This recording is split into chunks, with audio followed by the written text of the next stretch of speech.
मदन भैया राष्ट्रीय लोकदल के प्रत्याशी से बात कर रहे हैं। सरोज शर्मा सीधे आपको ले चलते हैं। मदन भैया पानी में नहीं, गठबंधन बढ़त पर है। मदन भैया गठबंधन का उम्मीदवार है, किसानों का उम्मीदवार है, नौजवानों का उम्मीदवार है, मजदूरों का उम्मीदवार है। नहीं, आपने हमेशा, मैंने देखा, किसानों की बात हो, मजदूरों की बात हो, हमेशा आपने उनकी बात करी। तो आपको लगता है कि भाई यहाँ की जो जनता है वो गुड़ से आपका मुंह मीठा कराएगी? नहीं, बिल्कुल कराएगी। और क्योंकि हम भी किसान और मजदूर हैं, हम पूंजीपति तो है नहीं।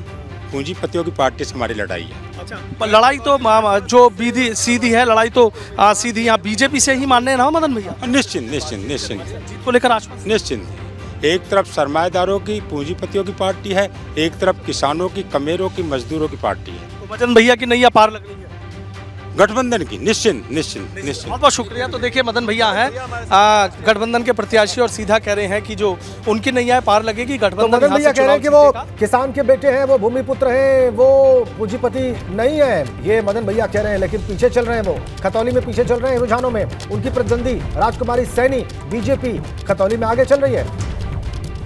खतौली में राष्ट्रीय लोकदल पहले आगे थी, लेकिन अभी पीछे है। बीजेपी वहां से आगे है। और एबीपी गंगा पर बोले हैं मदन भैया, जो कि राष्ट्रीय लोकदल के उम्मीदवार हैं, कि वो किसान के बेटे हैं, वो पूंजीपति नहीं है। ये राष्ट्रीय लोकदल के उम्मीदवार कह रहे हैं। एक्सक्लूसिवली एबीपी गंगा से कहा है उन्होंने। कहा है उनकी लड़ाई सिर्फ और सिर्फ भाजपा से है। इधर भाजपा ने लीड ली हुई है खतौली में, जहां की वो बात कर रहे हैं। भाजपा प्रत्याशी वहीं से आगे हैं, राजकुमारी सैनी आगे हैं। देखिए, बड़ी खबर मिल रही है। रामपुर से बीजेपी प्रत्याशी लगातार आगे चल रहे हैं। देखिए, आंकड़ों पर नजर डालिए। और रामपुर से बिल्कुल सही कहा राजेंद्र आपने, पिछले 1 घंटे में बहुत उलटफेर दिखाई दे रहा है। और एक बार फिर से आगे बढ़ने की खबर बीजेपी कैंडिडेट आकाश सक्सेना के लिए।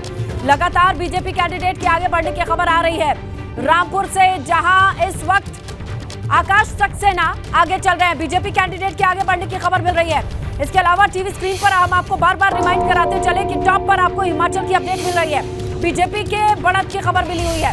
इसके साथ आप देखिए, रामपुर में आकाश सक्सेना, जिन्हें हानी भैया बुलाया जाता है, वो आगे चल रहे हैं। रामपुर सीट से बीजेपी कैंडिडेट के आगे बढ़ने की खबर मिल रही है। आसिम रजा को पीछे छोड़ा है उन्होंने। और अब देखिए, रामपुर के रुझानों पर नजर, इस तरफ इशारा कि बीजेपी के लिए ये रुझान अच्छे दिखाई दे रहे हैं, हनी भैया के पक्ष में दिखाई दे रहे हैं। रामपुर सीट से बीजेपी के आकाश सक्सेना आगे बढ़त बढ़ाए दिखाई दे रहा है रुझानों में। रामपुर में लगातार 45 साल से समाजवादी पार्टी है। 45 साल से वो आजम खां का गढ़ है। आजम खां जीते हैं कई बार, अनेकों बार, 9 या 10 बार, मैं एकदम क्षमा करें, मुझे बिल्कुल ठीक मुझे याद नहीं, लेकिन 45 वर्षों से लगातार समाजवादी पार्टी का गढ़ है। आकाश सक्सेना फिलहाल वहां पर आगे हो गए। आसिम रजा को उन्होंने पीछे छोड़ दिया है।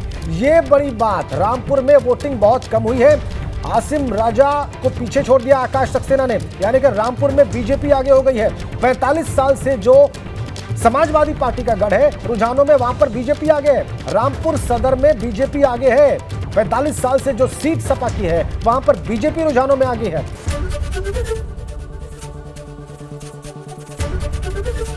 एबीपी गंगा, खबर आपकी, जुबान आपकी।